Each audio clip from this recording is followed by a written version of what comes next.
હાલ 3 દિવસથી અવિરત વરસાદ વરસી રહ્યો છે અને હજુ પણ હવામાન વિભાગ દ્વારા વરસાદની આગાહી કરવામાં આવી રહી છે। ત્યારે કવાંટ તાલુકામાં છેલ્લા 3 દિવસથી અવિરત વરસેલા વરસાદથી કવાંટની 6 કિલોમીટર દૂર આવેલ રામી ડેમ આજરોજ 196.35 મીટરની સપાટી વટાવી ઓવરફ્લો થયો છે, જેને જોવા માટે લોકોના ટોળા ઉમટી પડ્યા હતા।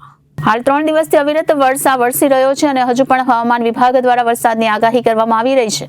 ત્યારે કવાંટ તાલુકામાં છેલ્લા 3 દિવસથી અવિરત વરસેલા વરસાદથી કવાંટથી 6 કિલોમીટર દૂર આવેલ રામી ડેમ આજરોજ 196.35 મીટરની સપાટી વટાવી ઓવરફ્લો થયો છે, જેને જોવા માટે લોકોના ટોળા ઉમટી પડ્યા છે।